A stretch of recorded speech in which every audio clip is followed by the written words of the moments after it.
दिल्ली के सफदरजंग अस्पताल में कल जो रेप पीड़िता थी उसकी मृत्यु हो गई। उसके बाद से पूरा मामला एक बार फिर सियासी हो गया। एक सवाल ये है कि आखिर ऐसा क्यों होता है कि जब तक किसी रेप पीड़िता की मौत नहीं होती है उसके मामले पर न मीडिया खुल करके बात करता है न सरकार खुलकर बात करती है।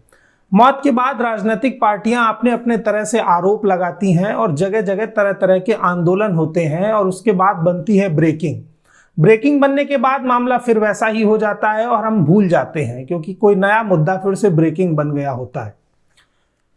एक सीधा सा सवाल था कि एक अनुसूचित जाति की लड़की के साथ बलात्कार हुआ, उसके मामले की रिपोर्ट लिखे जाने में सबसे बड़ी लापरवाही पुलिस की रही। उत्तर प्रदेश पुलिस लगातार कटघरे में है।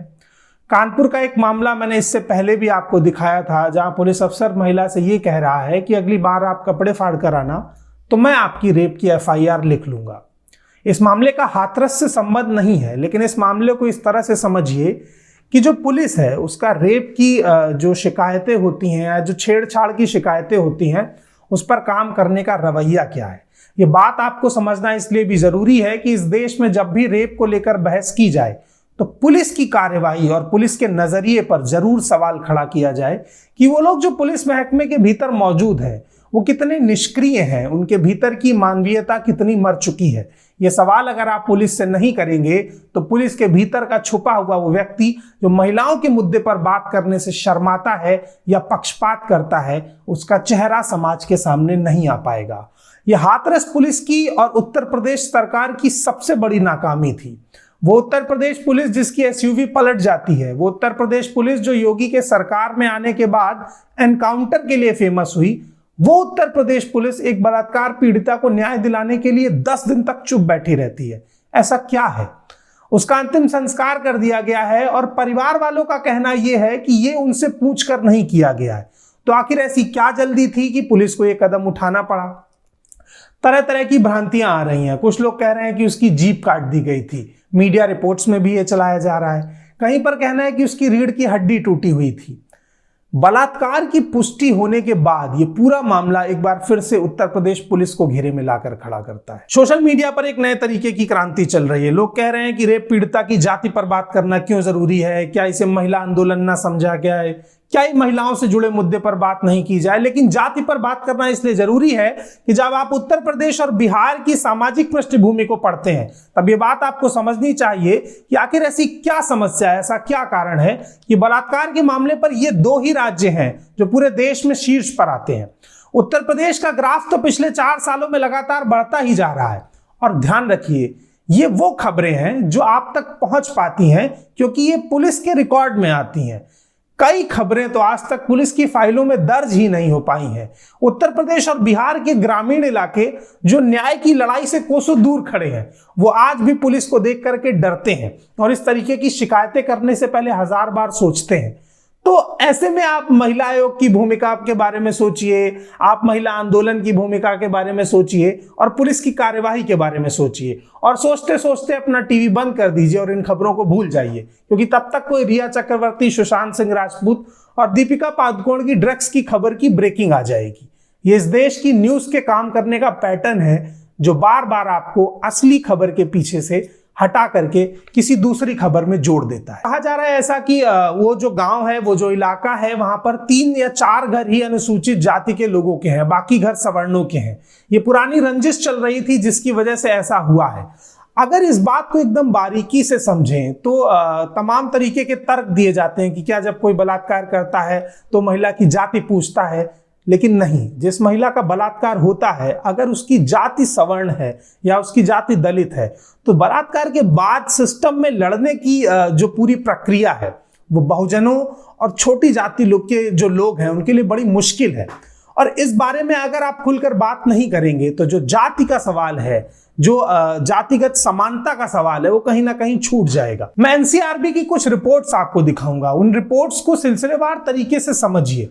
एनसीआरबी की 2017 की रिपोर्ट है जो कहती है कि देश भर में 3,60,000 से ज्यादा महिलाओं से जुड़ी शिकायतें दर्ज की गई, जिसमें छेड़छाड़, बलात्कार के मामले थे। एक देश में लगभग 3.5 लाख से 4 लाख महिलाओं से जुड़ी शिकायतें दर्ज की जाती हैं, लेकिन उनमें से निपटारा कितने का होता है, यह सवाल सबसे बड़ा है और इसको खोजिए।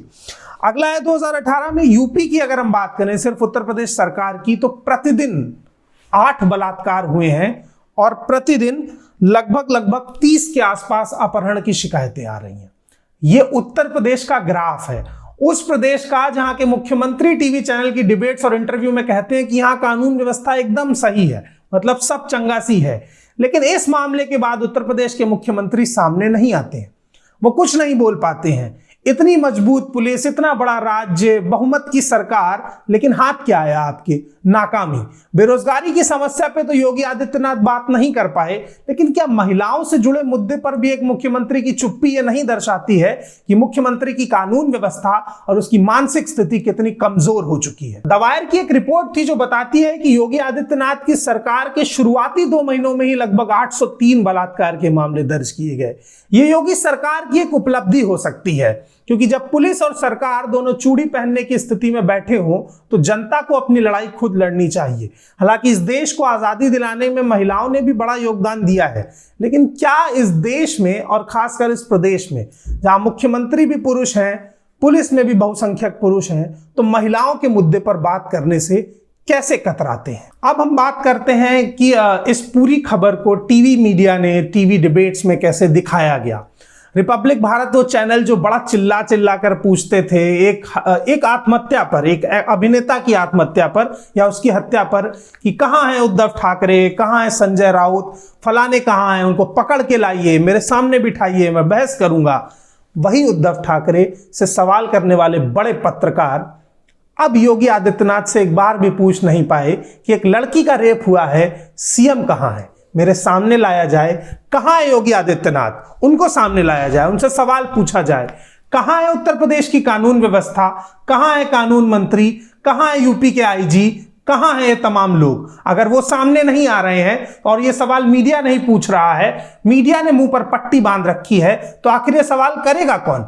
इस देश का मीडिया कुछ गिने चुने नेताओं की चाटुकारिता में इतना ज्यादा व्यस्त है कि वो मीडिया जो महाराष्ट्र में मुख्यमंत्री का गिरेबान पकड़ने तक को आतुर है, वो एक बार भी हाथरस केस में ये नहीं पूछ पाया कि योगी आदित्यनाथ इतनी बड़ी चूक कैसे कर सकते हैं। आज तक ने इस मामले की पूरी कवरेज की।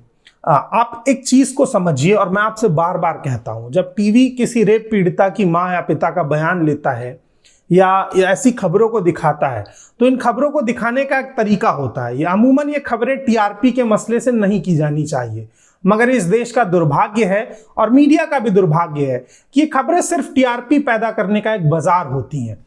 चित्रा जी बहुत मेहनती हैं, लेकिन चित्रा जी ने जब उनकी मां का इंटरव्यू लिया उस पीड़िता की, तो उस खबर पे जो एक्सक्लूसिव की पट्टी चल रही थी, उस पट्टी के पीछे खबर को मरते हुए देखना मेरे लिए बहुत दुखद था। ये चीज बड़ी दुखद है कि जब रेप की खबरों को कवर किया जाता है तो वो एक्सक्लूसिव हो जाती हैं। ऐसे देश में जहां 750 से 800 चैनल हैं, वहां कोई एक चैनल अगर रेप की खबर को एक्सक्लूसिव दिखा रहा हो, तो आप सोचिए कि बेशर्मी किस हद तक उनके दिलों में भर चुकी है।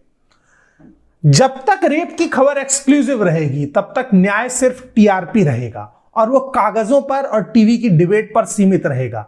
लेकिन अगर रेप की खबरों को साधारण तौर पर बहस के मामलों में लाया जाए, सिर्फ उसको एक्सक्लूसिव और ब्रेकिंग के शीशे टूटते हुए फ्रेम से बाहर निकाल करके उस पर खुलकर बात की जाएगी, तब वो न्याय संगत हो पाएगा। आप तमाम मीडिया चैनलों की कवरेज देखिए जो महिलाओं से जुड़े मसले पर उनकी खबरों की कवरेज करते हैं। पायल घोष ने अनुराग कश्यप पर बलात्कार का आरोप लगाया, उसके बाद उनकी एफआईआर लिखी गई, उनकी शिकायत लिखी गई, लेकिन उस खबर को जब मीडिया प्रेजेंट करता है तो ऐसा लगता है कोई फैशन मैगजीन अपना सेलिब्रेशन मना रही है।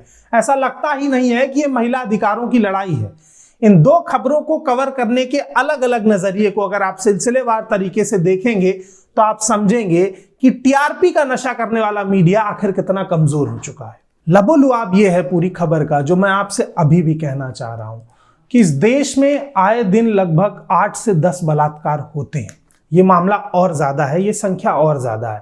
ये वो संख्या है जो मैं रिपोर्ट और आंकड़ों के हवाले से आपसे कह सकता हूं, लेकिन सच्चाई इससे 4 गुनी 5 गुनी है। गांव और शहर दोनों इसका बराबर का शिकार हैं। हम निर्भया नाम दे देते हैं, हम फलाना नाम दे देते हैं, लेकिन क्या रेप को लेकर के कानून सख्त कर दिए जाएं या फला जगह बात कर ली जाए, डिबेट हो जाए, इससे समस्या हल हो जाएगी? क्या पुलिस और सरकार की इस मामलों पर और इनकी शिकायतों पर गंभीरता को लेकर के आपके मन में कोई सवाल नहीं आता है? ऐसा क्यों हुआ कि हाथरस के मामले में 10 दिन पुलिस ने देरी की? ऐसा क्यों हुआ कि मौत के बाद ही उत्तर प्रदेश सरकार को होश आया? उससे पहले उत्तर प्रदेश सरकार किस नशे में थी? योगी आदित्यनाथ किस नशे में थे और किस नशे में थी उत्तर प्रदेश की पुलिस? इसके साथ ही साथ मायावती, अखिलेश यादव और तमाम वो नेता जो उस लड़की की मौत के बाद अपने अपने ट्विटर हैंडल से सरकार पर सवाल खड़े करने लगे, वो उससे पहले 10 दिन तक कहां थे? जो बहुजन लड़ाई बता करके रोड जाम और चक्का जाम कर रहे हैं, वो तमाम लोग तब कहां थे जब 10 दिन तक वो लड़की जिंदगी और मौत की लड़ाई लड़ रही थी? तो रेप का मामला अगर राजनीतिक और टीआरपी की कैश का मामला बन जाएगा तो आप यकीन मानिए इस देश में न्याय सिर्फ टीवी तक सिमट के रह जाएगा। इस देश की न्यायपालिका को भी यह विचार करना होगा कि अगर सरकार और मीडिया इन मामलों पर नाकाम साबित हो रही है तो क्या न्यायालय को सामने आकर बात नहीं करनी चाहिए? मैं आपसे बार बार अपील करता हूं कि जब टीवी देखिए तो ये बात समझिए कि उनमें जो खबरें दिखाई जा रही हैं उनका आपसे सरोकार कितना है। महसूस कीजिए कि आपके घर की बेसिक जरूरतों पर क्या टीवी बहस कर रहा है? क्या बलात्कार के मुद्दे पर टीवी जातीय के संकट पर बहस कर रहा है? अगर नहीं कर रहा है तो ये बहस आपको करनी होगी और आपको समझना होगा, क्योंकि ये देश आपका है, किसी रिपब्लिक भारत और आज तक जैसे संस्थान चलाने वाले लोगों का नहीं है। इस देश का मीडिया वाकई कमजोर हुआ है। उत्तर प्रदेश की सरकार को लोग ट्विटर पर नपुंसक कह रहे हैं, लेकिन ऐसा कहना भी ठीक नहीं है। सरकार सबल है लेकिन नाकाम है, और नाकाम सरकारों को बदलना ही इस देश की जनता का कर्तव्य है। तब तक के लिए मेरे साथ बने रहिए और जुड़े रहिए, चैनल को सब्सक्राइब कीजिए, बेल आइकन दबाइए। और उस दौर में जब गोदी मीडिया सरकार से सवाल नहीं पूछ रहा है, हम पूछ रहे हैं, इसलिए हमारे साथ बने रहिए। कमेंट बॉक्स में हमें जरूर बताइए कि हमारे वीडियो आपको कैसा लगा, और इंसाफ की इस लड़ाई को और लोगों तक शेयर करके पहुंचाइए ताकि जो लोग सच्चाई से रूबरू नहीं है वो सच को जान सके। धन्यवाद।